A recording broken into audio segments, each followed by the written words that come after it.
सभी विद्यार्थियों को मेरा नमस्कार। मैं हूं गुंजन एरन और अपनी आज की इस वीडियो में हम बात कर रहे हैं क्लास 10th मैथमेटिक्स से चैप्टर 4 क्वाड्रेटिक इक्वेशन द्विघात समीकरण की, जिसमें हमारा आज का टॉपिक है एक्सरसाइज 4.3 से क्वेश्चन नंबर 8 से लेकर के क्वेश्चन नंबर 11 तक के क्वेश्चंस को आज आपको समझाना।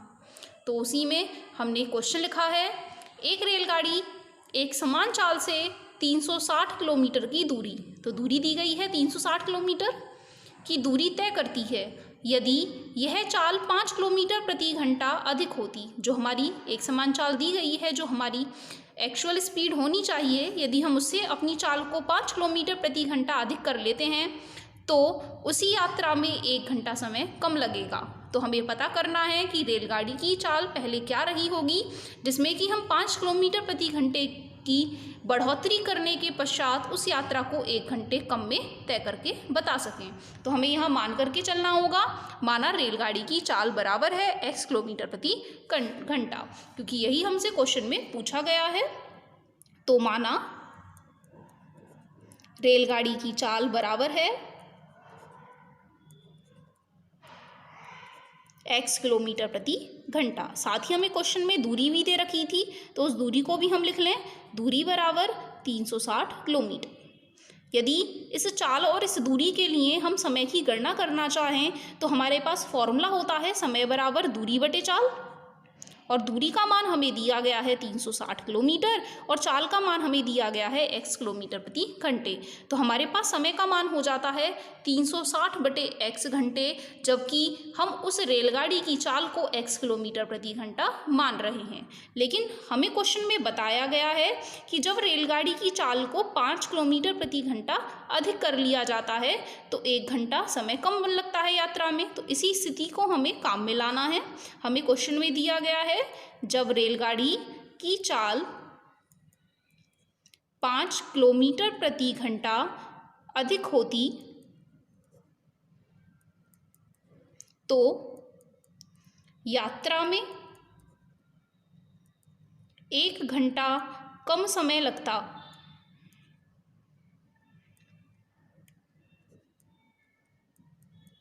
तो इनके अनुसार अब जो चाल का मान होना चाहिए वह होना चाहिए 5 किलोमीटर प्रति घंटा अधिक। किससे? जो हमारी चाल है प्रारंभ में, तो हमारी चाल प्रारंभ में x, यदि हम उसमें 5 किलोमीटर प्रति घंटा और जोड़ लेते हैं तो हमारे पास जो नई चाल होगी वह होगी x + 5 किलोमीटर प्रति घंटा।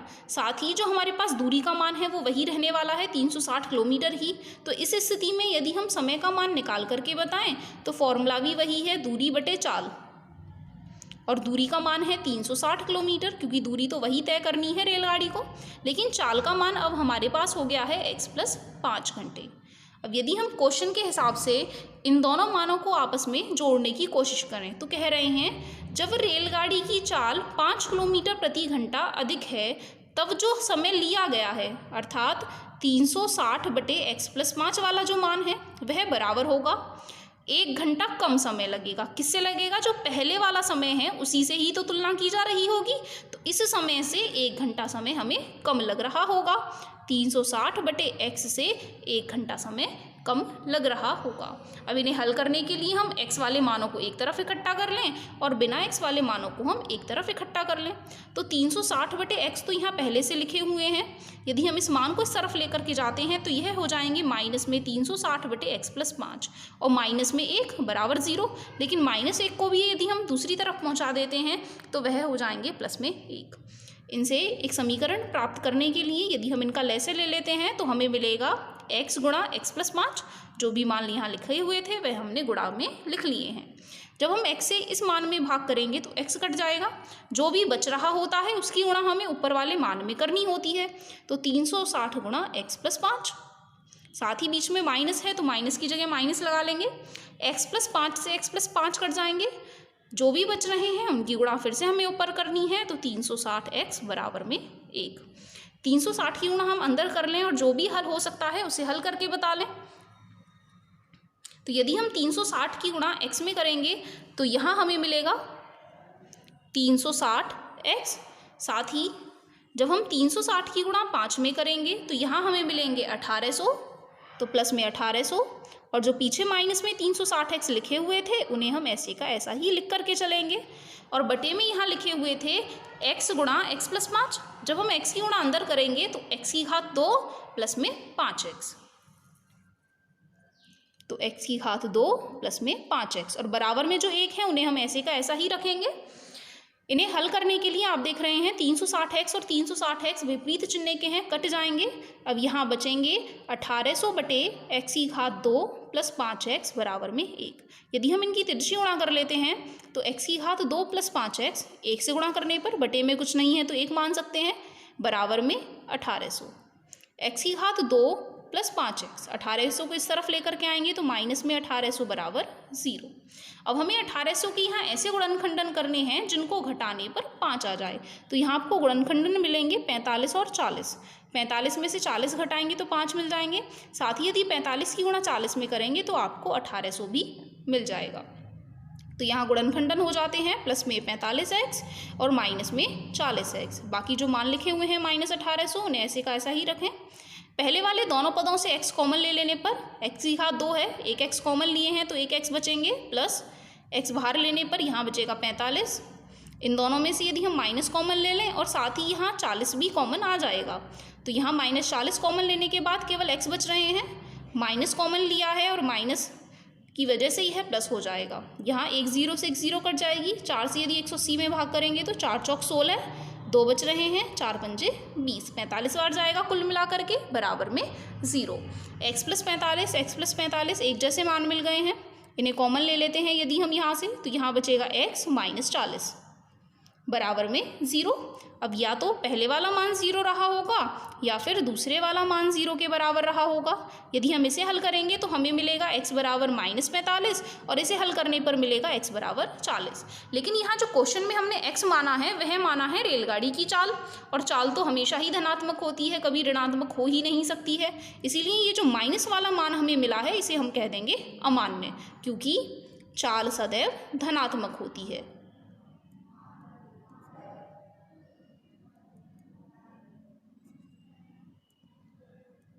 तो यहाँ हमें x का आंसर मिल जाता है 40 किलोमीटर प्रति घंटा। अतः रेलगाड़ी की चाल बराबर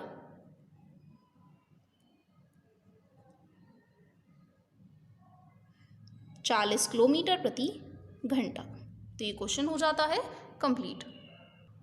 ये वीडियो आपके एग्जामिनेशन पॉइंट ऑफ व्यू से बहुत इम्पोर्टेंट है। जितने भी क्वेश्चन हमने इस वीडियो में कवर किए हैं सभी के सभी इम्पोर्टेंट हैं, तो आप सभी क्वेश्चनों को प्रिपेयर करके चलें। हमने नेक्स्ट क्वेश्चन लिखा है, 2 पानी के नल एक साथ एक हौज को 9 सही 3/8 घंटों में भर सकते हैं। यदि 2 नल पानी के एक साथ चला दिए जाएं तो वे एक हौज को, हौज का मतलब होता है टैंक से, तो वे एक टैंक को 9 सही 3/8 घंटों में भर देते हैं। अब यहाँ जो नल हैं उनमें भी 2 वैरायटी हैं, एक है बड़े व्यास वाला नल और एक है कम व्यास वाला नल। बड़े व्यास का मतलब है उसमें से ज़्यादा पानी आता है, और कम व्यास वाले नल का मतलब है उसमें से कम पानी आएगा, क्योंकि उसका जो व्यास होगा, जो नल का मुंह है वह छोटा है। तो बड़े व्यास वाला नल हौज को भरने में कम व्यास वाले नल से 10 घंटे समय कम लेता है, क्योंकि कम व्यास वाले में से कम पानी निकल रहा होगा बड़े व्यास वाले की अपेक्षा। तो प्रत्येक द्वारा अलग से हौज को भरने में लगा समय हमें ज्ञात करके बताना है। यदि हमें पता चल जाए कम व्यास वाले नल से कितना समय लिया गया है, तो हम बड़े व्यास वाले नल का समय निकाल पाएंगे उसमें से 10 घंटे घटा करके, क्योंकि हमें बताया गया है बड़े व्यास वाला नल कम व्यास वाले से 10 घंटे समय कम लेता है। तो यदि हम कम व्यास वाले नल का समय प्राप्त कर लें तो बड़े व्यास वाले का तो अपने आप ही पता चल जाएगा। तो हम यहाँ यही मान करके चलेंगे, माना कम व्यास वाले नल द्वारा हौज को भरने में लिया गया समय। कम व्यास वाले नल द्वारा हौज को भरने में लिया समय, और समय को सदैव हम घंटे में पढ़ते हैं तो इसीलिए x घंटे। साथ ही तब बड़े व्यास वाले नल द्वारा हौज को भरने में लिया समय, ये पूरी लाइन आपको फिर ऐसे कैसी ही लिखनी है, बराबर होगा। हमें पहले ही क्वेश्चन में दिया है 10 घंटे कम समय लेते हैं कम वाले से, तो कम वाला कितना है x घंटे, उसमें से भी यदि हम 10 कम कर लेते हैं तो हमें समय मिल जाएगा x माइनस 10 घंटे। तो हमें यहाँ प्राप्त हो गए कम व्यास वाले नल ले रहे हैं x घंटे और बड़े व्यास वाले नल ले रहे हैं x माइनस 10 घंटे। क्या इन दोनों लाइनों को हम इस प्रकार पढ़ सकते हैं कि x घंटे में कम व्यास वाला नल एक हौज भर देता है। जब x घंटे में कम व्यास वाला नल एक हौज भर देता है, x घंटे में कम व्यास वाला नल एक हौज भर देता है, तो वह 1 घंटे में कितना भरेगा? कम भरेगा। कम करने के लिए हमें यहाँ भाग करना होगा x से। तो इस तरीके से इन दोनों लाइनों की मदद से हम निकाल सकते हैं कि 1 घंटे में कम व्यास वाला तो कितना भाग भर लेता है हौज का, और इसी तरीके से जब x माइनस 10 के साथ हम हल करेंगे तो यहाँ हम x माइनस 10 भी लगा पाएंगे। इन्हीं दोनों लाइनों की हमें मदद लेनी है यहाँ। इसीलिए कम व्यास वाले नल द्वारा 1 घंटे में भरा गया हौज कि वह हौज का कितना भाग भर देते हैं। तो भरा गया हौज बराबर होगा 1/x भाग, क्योंकि x घंटे में जब वह पूरा भरते हैं तो 1 घंटे में वह 1/x भाग भरेंगे।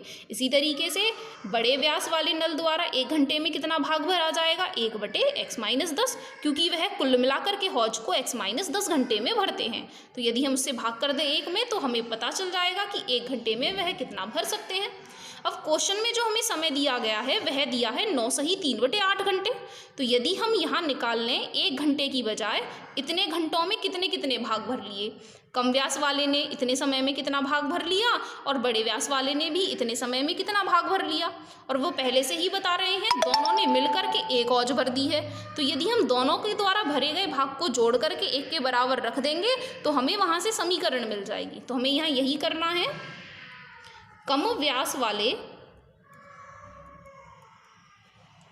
नल द्वारा 9 सही 3/8 घंटे। यदि हम इसे सरल करें, सरलतम भिन्न रूप में लिख लें तो 8 नाम 72, 72 और 3 75, 75/8 भी हम इसे लिख सकते हैं। घंटे में भरा गया हौज कितना भर जाएगा? जब 1 घंटे में यह 1/x भाग भर रहे हैं तो ज़्यादा समय में तो ज़्यादा भाग भरेंगे, और ज़्यादा के लिए हमें करनी होती है गुणा। तो 1/x गुणा में 75/8, इनकी गुणा करके हमें मिल जाएगा 75/8x। इसी तरीके से बड़े व्यास वाले नल द्वारा 9 सही 3/8 अर्थात 75/8 घंटे में भरा गया भाग बराबर, वह 1 घंटे में भर रहे थे 1/x माइनस 10। अब हमें निकालना है 75/8 घंटे में, तो हम 75/8 की गुणा कर लें। तो गुणा करने पर हमें मिलेगा 75/8 गुणा x माइनस 10।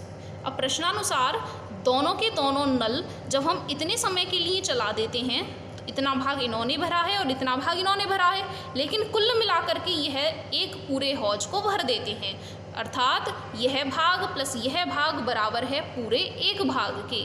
तो यही हमें इस्तेमाल करना है प्रश्नानुसार अकॉर्डिंग टू क्वेश्चन।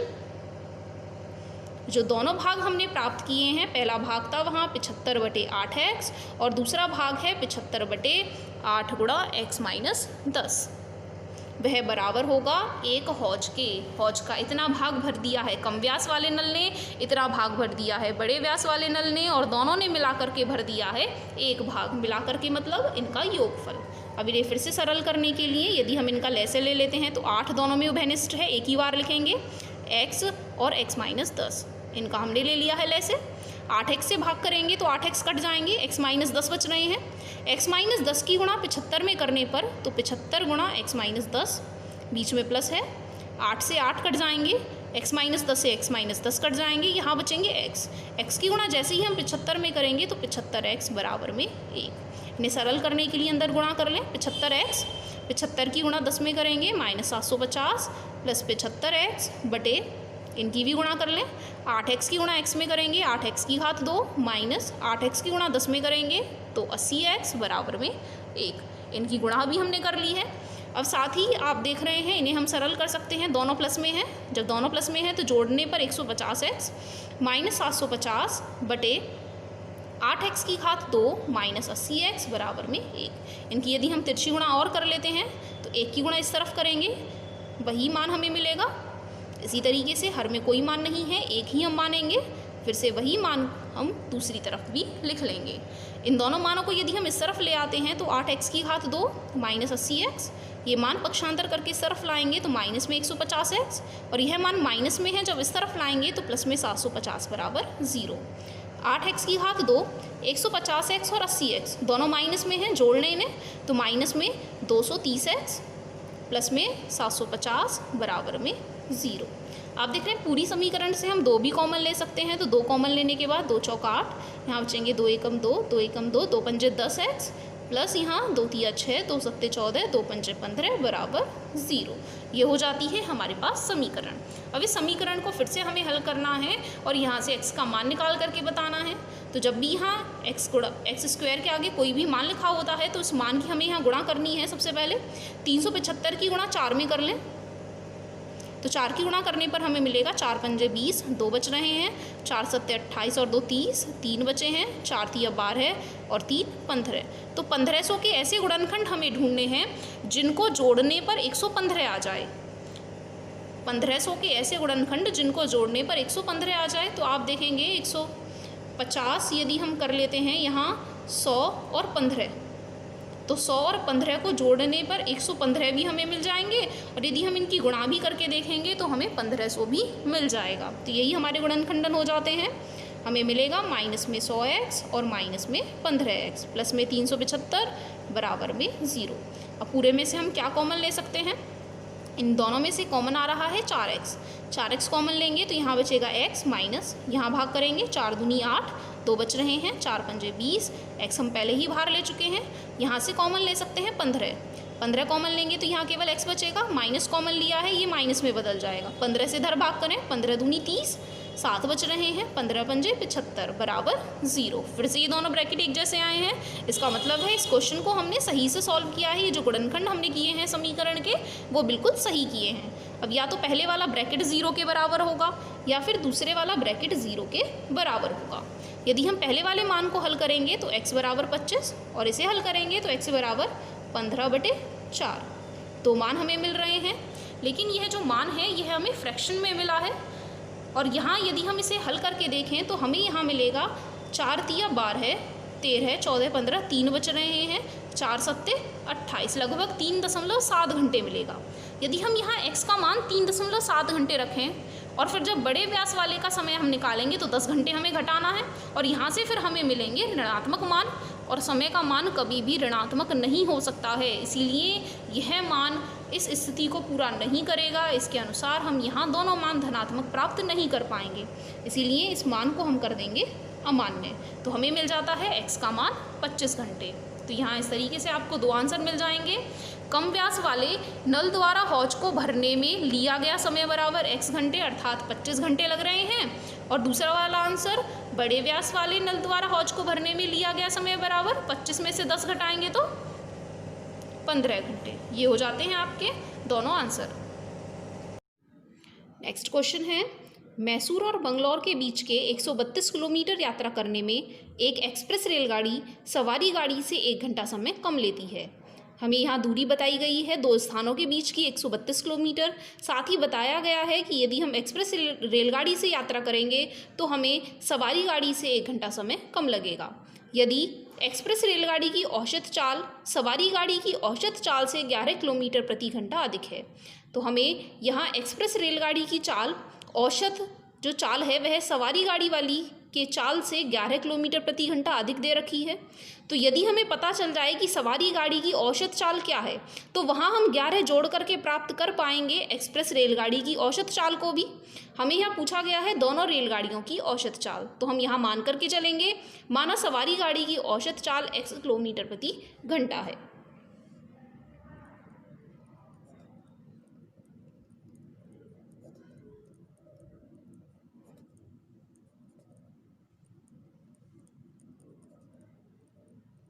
बराबर में x किलोमीटर प्रति घंटा, तब एक्सप्रेस रेलगाड़ी की चाल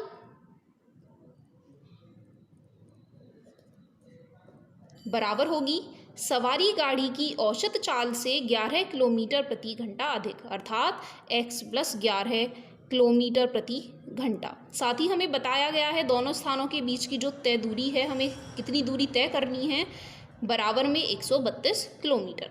तो यदि हम निकाल लें अपनी इन चाल और दूरी के हिसाब से समय को, तो हम दोनों के लिए समय अलग अलग गणना करके बता सकते हैं। तो सबसे पहले हम निकाल लें सवारी रेलगाड़ी द्वारा कितना समय लिया गया है। सवारी रेलगाड़ी द्वारा लिया गया समय बराबर होगा, फॉर्मूला होता है दूरी बटे चाल। अब दूरी का मान है 132 किलोमीटर और चाल का मान सवारी वाली रेलगाड़ी के लिए x, और समय को हम मानते हैं घंटे में, क्योंकि यह किलोमीटर प्रति घंटे में दिया गया है, तो समय का मान यहाँ घंटे में लिखा जाएगा। इसी तरीके से हम निकाल लें एक्सप्रेस रेलगाड़ी द्वारा कितना समय लिया गया है। तो एक्सप्रेस रेलगाड़ी द्वारा लिया गया समय बराबर, फिर से वही फॉर्मूला दूरी बटे चाल, तो 132 बटे x+11, यहाँ हो जाते हैं इतने घंटे। अब यदि हम क्वेश्चन के अकॉर्डिंग चलें, प्रश्नानुसार अकॉर्डिंग टू क्वेश्चन, तो आप यहाँ देखेंगे हमें क्वेश्चन में दिया गया है यात्रा करने में एक एक्सप्रेस रेलगाड़ी, यात्रा करने में एक एक्सप्रेस वाली जो रेलगाड़ी है वह सवारी गाड़ी से 1 घंटा समय कम लेती है। यदि हम एक्सप्रेस रेलगाड़ी द्वारा लिया गया समय देखें तो वह है 132 बटे x+11, यह बराबर है सवारी गाड़ी से 1 घंटा समय कम। सवारी वाली जो रेलगाड़ी है उसके द्वारा लिए गए समय से 1 घंटा कम। फिर से हम एक बार समझ लें, हमें क्वेश्चन में दिया है कि एक्सप्रेस रेलगाड़ी जितना समय ले रही है वह बराबर है सवारी वाली रेलगाड़ी द्वारा लिए गए समय से 1 घंटा कम। अब इनको हल करने के लिए फिर से हम x वाले मानों को एक तरफ कर लेते हैं और यहाँ से एक द्विघात समीकरण को हम प्राप्त कर पाएंगे। तो x+11, यदि इस पद का हम पक्षांतर इस तरफ कर लेते हैं तो 132 बटे x बराबर में -1 को हम यहीं रखें। यदि हम इन दोनों का लैसे लेते हैं तो हमें मिलेगा x+11 गुणा में x। दोनों मान अलग अलग थे, मैंने दोनों को गुणा लगा करके यहाँ लैसे बना लिया है। x+11 से यदि हम पूरे में भाग करेंगे तो x+11 कट जाएंगे, x बार बचेगा, x की गुणा 132 में करने पर 132x, बीच में माइनस है तो माइनस लगाएंगे। जैसे ही हम x का भाग इस मान में करेंगे तो x कट जाएंगे, यहाँ बचेंगे x+11। तो x+11 की गुणा 132 में करने के लिए 132 गुणा x+11 बराबर में -1 लिखे हुए हैं। और आगे इन्हें हल करने के लिए 132 की हम अंदर गुणा कर लें तो 132x माइनस 132 की x में गुणा करेंगे 132x माइनस प्लस माइनस 132 की गुणा 11 में भी हम कर लें तो आपको मिलेगा 1452 बटे में x की गुणा अंदर ब्रैकेट में करने पर x की घात 2 + 11x, और बराबर में यहाँ चल रहे हैं -1। 132x से 132x कट रहे हैं, दोनों विपरीत चिन्ह के थे। अब जो यहाँ बच रहा है उसे हम लिख लेते हैं। तो यहाँ बच रहा है माइनस में 1452 बटे में x की घात 2 + 11x बराबर में -1। माइनस की यदि हम दोनों पक्षों में गुणा कर लेते हैं या माइनस को दोनों पक्षों से हम कैंसिल कर लेते हैं, तो यहाँ माइनस से माइनस कैंसिल करने के बाद साथ की साथ हम इनकी तिरछी गुणा और कर लें। 1 की गुणा इस तरफ करेंगे तो x की घात 2 + 11x बराबर में 1 की गुणा इधर करेंगे तो 1452। x की घात 2 + 11x, इसको इस तरफ ले आएँ तो 1452 बराबर 0। तो यहाँ हमें मिल जाती है अपनी द्विघात समीकरण, जिसको हमें हल करके x के मान निकाल करके बताने हैं। अब इस द्विघात समीकरण को आप खुद से भी हल कर सकते हैं। इससे पहले वाली वीडियो में भी और इस वीडियो में भी हम काफ़ी सारे क्वेश्चंस को द्विघात समीकरणों वालों को गुणनखंड करके बता चुके हैं। तो आप इस क्वेश्चन को खुद से आगे हल कर सकते हैं। यहाँ आपको जो गुणनखंड मिलेंगे वह मिलेंगे 44 और 33, जिनको घटाने पर आपको 11 मिल जाएगा। तो यहाँ जो आपको आंसर मिलेंगे, इसके आगे का आप डू योरसेल्फ। आंसर में आपको मिलेगा सवारी रेलगाड़ी की चाल अर्थात x का मान बराबर में 33 किलोमीटर प्रति घंटा, और जो दूसरा आंसर आपका आ रहा होगा वह माइनस में आ रहा होगा, और माइनस वाले को हम कभी भी चाल नहीं मान सकते हैं, इसलिए माइनस वाले आंसर को आप वहीं छोड़ देंगे। एक x का आंसर आपको 33 किलोमीटर प्रति घंटा मिलेगा, वही आपका मान्य आंसर होगा। अब यदि हमारे पास एक्सप्रेस रेलगाड़ी की चाल और निकालने को कहा गया है तो एक्सप्रेस रेलगाड़ी की चाल अभी हमने यहाँ लिखा था x + 11 किलोमीटर प्रति घंटा और x का मान हमारे पास 33 आ गया है, तो 33 और 11 यदि हम जोड़ लेते हैं तो वह हो जाएगा 44 किलोमीटर प्रति घंटा। तो ये हो जाते हैं हमारे दोनों आंसर जो कि हमसे पूछे गए थे कि दोनों रेलगाड़ियों की औसत चाल निकाल करके बताइए। तो हमने दोनों रेलगाड़ियों की औसत चाल प्राप्त कर ली है। सवारी रेलगाड़ी की औसत चाल 33 किलोमीटर प्रति घंटा है और एक्सप्रेस रेलगाड़ी की औसत चाल 44 किलोमीटर प्रति घंटा है। नेक्स्ट क्वेश्चन हमने लिखा है 2 वर्गों के क्षेत्रफलों का योग 468 वर्ग मीटर है। 2 वर्ग अलग अलग दिए गए हैं, यदि हम उनके क्षेत्रफलों को जोड़ें तो उसका आंसर हमें 468 वर्ग मीटर मिलेगा।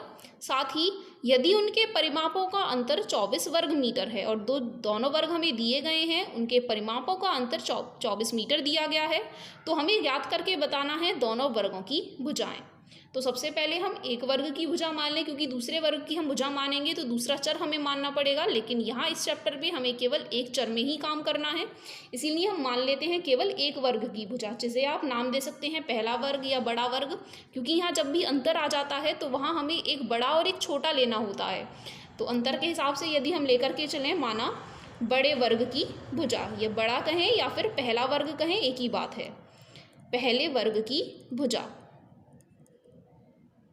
बराबर हम मान लेते हैं x मीटर, क्योंकि हमें यहाँ जो आंसर दिए गए हैं वह मीटर में दिए गए हैं, इसलिए हमने भुजा के लिए मात्रक भी मीटर माना है। यदि हम इस वर्ग के लिए परिमाप ज्ञात करके देखें तो वर्ग का परिमाप फॉर्मूला होता है 4 गुणा भुजा। 4 गुणा भुजा, भुजा है हमारे पास x, तो परिमाप हो जाता है 4x मीटर। साथ ही यदि हम इसका क्षेत्रफल भी निकाल करके रखें तो वर्ग का जो क्षेत्रफल होता है उसके लिए फॉर्मूला होता है भुजा की घात 2 और भुजा का मान है x, तो x की घात 2। क्षेत्रफल का मात्रक सदैव मीटर स्क्वायर होता है, इसीलिए हमने इसके पीछे मीटर स्क्वायर लिख लिया है। अब हमें जो क्वेश्चन में दिया गया है वह दिया है कि दोनों वर्गों के परिमापों का अंतर 24 मीटर है। तो यदि इसी लाइन का हम इस्तेमाल कर लें कि दोनों वर्गों के परिमापों का अंतर,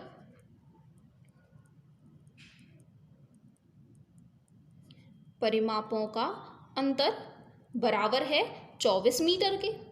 यदि हम दोनों वर्गों का परिमाप निकाल रहे हैं तो इसका मतलब है पहले वर्ग के परिमाप या बड़े वर्ग के परिमाप में से छोटे वर्ग का परिमाप घटाया गया है। पहले वर्ग का परिमाप माइनस छोटे या फिर दूसरे वर्ग का परिमाप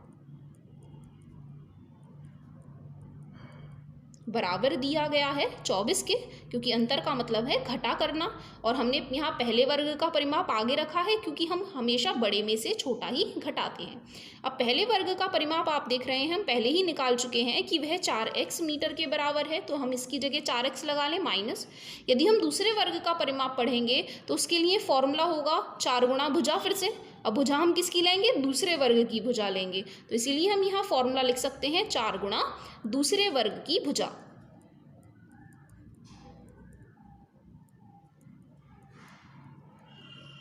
पूरे में से आप देख रहे हैं 4 भी कॉमन आ रहा है, यदि हम 4 कॉमन ले लें तो यहाँ बचेगा x माइनस दूसरे वर्ग की भुजा बराबर में 4। जब हमने इस पक्ष से कॉमन लिया है तो 4 इस पक्ष से भी कॉमन लेना पड़ेगा, 4 × 24, तो यहाँ से हमें मिल जाती है दूसरे वर्ग की भुजा बराबर, तो दूसरे वर्ग की भुजा निकालने के लिए यदि हम इसे इस तरफ ले जाएं तो यह धनात्मक हो जाएगा, x यहाँ पहले से है, और 6 का पक्षांतर यदि हम इस तरफ कर लेते हैं तो x माइनस 6, यह हमें मिल जाती है दूसरे वर्ग की भुजा। तो यदि हम दूसरे वर्ग का क्षेत्रफल और निकाल लें, दूसरे वर्ग का क्षेत्रफल बराबर होगा भुजा की घात 2। अब दूसरे वर्ग के लिए भुजा है x माइनस 6, तो इसके ऊपर हम घात 2 लिख लेंगे। अब हमें फर्स्ट लाइन जो दी गई थी उसका इस्तेमाल और करना है कि दोनों वर्गों के क्षेत्रफलों का योग, दोनों वर्गों के यदि हम क्षेत्रफलों का योग कर लेते हैं तो वह 468 वर्ग मीटर के बराबर है। प्रश्नानुसार अकॉर्डिंग टू क्वेश्चन पहले वर्ग का क्षेत्रफल प्लस दूसरे वर्ग का क्षेत्रफल, या हम कहें दोनों वर्गों के क्षेत्रफलों का योग, दोनों वर्गों के क्षेत्रफलों का योग बराबर दिया गया है 468 वर्ग मीटर के। दोनों वर्गों में पहले वर्ग का क्षेत्रफल हमने यहाँ निकाल रखा है x की घात 2 प्लस दूसरे वर्ग का क्षेत्रफल है x माइनस 6 की होल घात 2 बराबर में 468। 68। अब इन्हें आगे कैसे हल करना है, हम यहाँ a minus b whole square का फॉर्मूला लगा सकते हैं। फॉर्मूला होता है a की घात 2 प्लस b की घात 2 माइनस 2ab बराबर में 468। x की घात 2 और x की घात 2 जोड़ने पर 2x की घात 2, 6 की घात 2 का मान 36 माइनस 6 दूनी 12x, 468 को भी इस तरफ ले आएँ तो माइनस में 468 बराबर 0। 2x की घात 2, x वाले पद को यहाँ लिख लें तो माइनस 12x, और यहाँ 468 माइनस में है और 36 प्लस में है, मतलब विपरीत चिन्ह है, हमें यहाँ घटा करके इन्हें हल करना पड़ेगा। यदि 468 में से 36 घटा लेते हैं तो हमें मिलेंगे माइनस में 432 बराबर में 0। क्या हम पूरी समीकरण से 2 कॉमन ले सकते हैं? क्या प्रत्येक मान यहाँ 2 से विभाज्य है? बिल्कुल विभाज्य है। तो साथ ही साथ हम यहाँ 2 भी कॉमन निकाल लें। 2 से 1 बार जाएगा, यहाँ 2 से 6 बार यहाँ भाग करेंगे, 2 दूनी 4, 2 एकम 2 और 2 छक्के 12 बराबर 0। तो यहाँ हमें समीकरण मिल जाती है x की घात 2 माइनस 6x माइनस 216 बराबर 0। अब इसके बाद समीकरण के लिए फिर से हमें गुणनखंडन करना है और x का मान निकाल करके बताना है।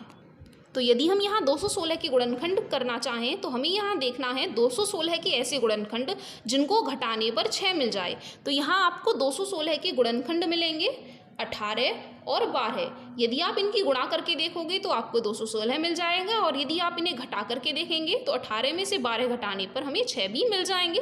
तो यही हमें लिखने हैं, माइनस में 18x और प्लस में 12x। माइनस के 216 ऐसे के ऐसे ही रहेंगे बराबर में 0। अब ये जो चिन्ह दिए जाते हैं आप देख रहे हैं, हमें चाहिए यहाँ घटाने पर। घटाने का मतलब है इनमें से एक मान प्लस में रहेगा और एक मान माइनस में रहेगा।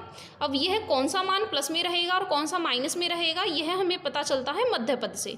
हमें मध्य पद माइनस में दिया गया है, इसका मतलब है जो बड़ा वाला मान है वह हमें माइनस में लेना है। तो यहाँ हमने 18 को रखा है माइनस में और दूसरे वाले मान को रखा है प्लस में। यहाँ कॉमन ले लें x तो हमें मिलेगा x माइनस 18। यदि हम यहाँ 12 कॉमन ले लेते हैं तो x माइनस 18 बराबर 0। x माइनस 18 फिर से दोनों में कॉमन आ रहा है। कॉमन लेने के बाद यहाँ दूसरे ब्रैकेट में बचेगा x प्लस 12 बराबर 0।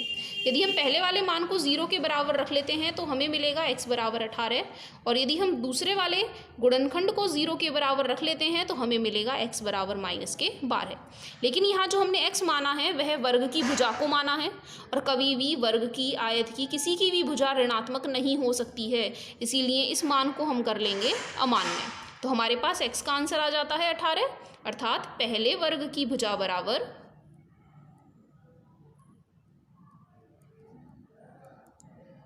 जिसे हमने x माना था 18 मीटर। साथ ही दूसरे वर्ग की भुजा आप देख रहे हैं, दूसरे वर्ग की भुजा हमने यहाँ निकाल करके बताई थी x माइनस 6 के बराबर। x का मान आया 18, तो 18 माइनस 6, 18 से 6 घटाएंगे तो हमें मिलेंगे 12। तो यहाँ हमें दोनों आंसर मिल जाते हैं, पहले वर्ग की भुजा बराबर 18 मीटर तथा दूसरे वर्ग की भुजा बराबर 12 मीटर। साथ ही हमने यहाँ नेक्स्ट क्वेश्चन लिखा है, एक मोटर बोट जिसकी स्थिर जल में चाल 18 किलोमीटर प्रति घंटा है, 24 किलोमीटर धारा के प्रतिकूल जाने में और वही दूरी धारा के अनुकूल जाने की अपेक्षा 1 घंटा अधिक लेती है। तो धारा की चाल हमें निकाल करके बतानी है।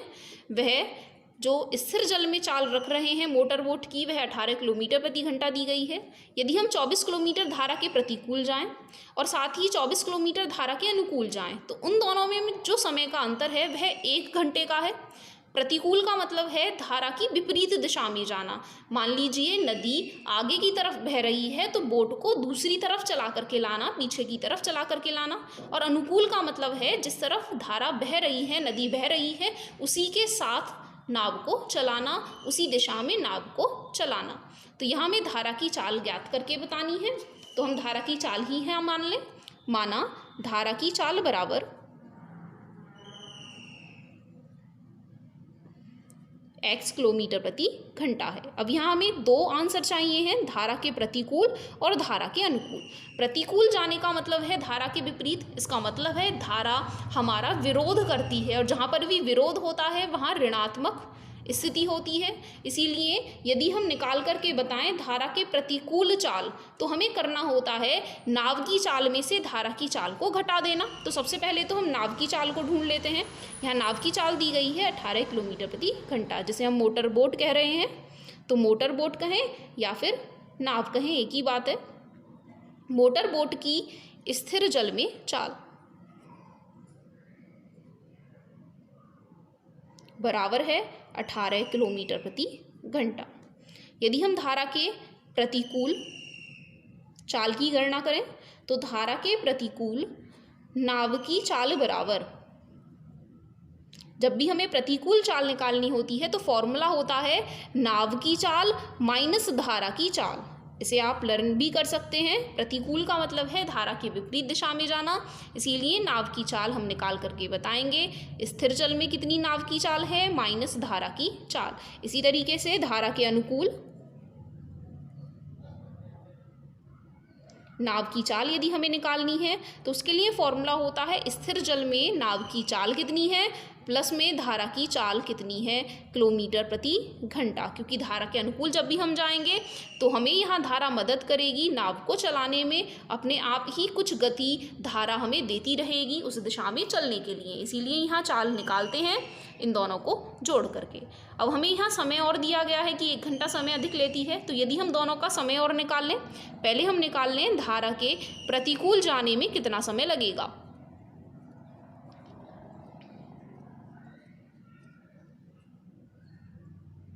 लगा समय बराबर, समय के लिए फॉर्मूला होता है दूरी बटे चाल, और यहाँ हमें क्वेश्चन में जो दूरी दी गई है वह दी गई है 24 किलोमीटर। तो दूरी का मान 24 किलोमीटर और प्रतिकूल जाने के लिए जो चाल का मान है अभी हमने निकाला, प्रतिकूल के लिए चाल का मान है 18 माइनस x। तो इस तरीके से हमें पता चल जाता है धारा के प्रतिकूल जाने में कितना समय लगेगा। साथ ही हम निकाल लेते हैं धारा के अनुकूल जाने में कितना समय लगेगा। धारा के अनुकूल जाने में लगा समय बराबर, फिर से वही फॉर्मूला है दूरी बटे चाल। दूरी तो 24 किलोमीटर ही है दोनों स्थितियों में, लेकिन चाल अनुकूल के लिए है 18 प्लस x। अब यदि हम क्वेश्चन को फिर से यहाँ से पढ़ें तो हमें दिया गया है 24 किलोमीटर धारा के प्रतिकूल जाने में लगा समय। प्रतिकूल जाने में लगा समय था 24 बटे 18 माइनस x, वह बराबर है धारा के अनुकूल जाने की अपेक्षा, धारा के अनुकूल जाने की अपेक्षा 1 घंटा अधिक। 1 घंटा अधिक का मतलब है 1 हमें यहाँ जोड़ लेना है। तो प्रतिकूल जाने में लगा समय बराबर अनुकूल जाने में लगा समय प्लस में 1 घंटा। फिर से हमें यहाँ समीकरण बनानी है, तो x वाले मानों को हम एक पक्ष में इकट्ठा कर लें, यहाँ माइनस में 24 बटे 18 प्लस x और बराबर में 1 को ऐसे का ऐसा ही रहने दें। दोनों का लय से हम ले लेते हैं, 18 माइनस x कट जाएंगे, 18 प्लस x की गुणा 24 में कर लेने पर, यहाँ बीच में माइनस है, 18 प्लस x से भाग करेंगे, प्लस वाला मान कट जाएगा, माइनस वाले की गुणा इस मान में कर लेने पर बराबर में 1 चल ही रहे हैं। यदि हम 24 की गुणा 18 में कर लेते हैं तो यहाँ गुणा करके लिख लें, या एक और तरीका है इन्हें हल करने का। आप देख रहे हैं यहाँ 24 कॉमन आ रहे हैं ना, तो यदि हम 24 कॉमन ले लेते हैं तो यहाँ बचेंगे 18 प्लस x, और यहाँ पर हमने फिर से 24 कॉमन लिया लेकिन माइनस है यहाँ, माइनस 18। जब हम माइनस की गुणा ब्रैकेट में अंदर करेंगे तो ये जो माइनस माइनस है यह हो जाएंगे प्लस। बटे वाले मानों की भी यदि हम गुणा कर लेते हैं, 18 माइनस एक्स गुणा 18 प्लस एक्स, ये फॉर्मूला होता है a माइनस बी गुणा a प्लस बी, जो कि बराबर होता है a की घात 2 माइनस b की घात 2, मतलब 18 की घात 2 माइनस x की घात 2। यदि 18 की घात 2 का मान निकालेंगे तो वह बराबर होता है 324 के, माइनस x की घात 2 बराबर में 1। आप देख रहे हैं यहाँ प्लस 18 और माइनस 18 काटे जा सकते हैं। इसके बाद x और x जुड़ करके हो जाएंगे 2x। यदि हम 2x की गुणा 24 में कर लेंगे तो हमें मिलेगा 48x बटे में 324 माइनस x की घात 2 बराबर 1। यदि हम इनकी तिरछी गुणा कर लेते हैं तो यहाँ तिरछी गुणा करने पर इसके नीचे 1 मान आ जा सकता है, 48x बराबर में 324 माइनस में x की घात 2। x की घात 2 को इस तरफ लेकर के आएंगे तो प्लस में x की घात 2, 48x यहाँ पहले से ही प्लस में है, और 324 का पक्षांतर इस तरफ करेंगे तो माइनस में 324 बराबर 0। यह हमें मिल जाती है द्विघात समीकरण, जिसके गुणनखंड अब आपको खुद ही करने हैं और इसका आंसर ढूंढ करके निकालना है। यहाँ आपको जो आंसर मिलने वाला है वह मिलेगा धारा की चाल बराबर, जो x का मान है 6 किलोमीटर प्रति घंटा। और एक मान जो आपको दूसरा मिलेगा, क्योंकि द्विघात समीकरण है, दो मान आपको यहाँ मिलेंगे, दो मूल यहाँ मिलेंगे, लेकिन उनमें से एक मूल आपको ऋणात्मक मिल रहा होगा और चाल का मान कभी भी ऋणात्मक नहीं हो सकता है। उस कारण आप माइनस वाले मान को अमान्य कर देंगे, केवल प्लस वाला मान आप यहाँ आंसर में रखेंगे, x बराबर 6 किलोमीटर प्रति घंटा। तो अपनी आज की इस वीडियो में इतना ही। धन्यवाद।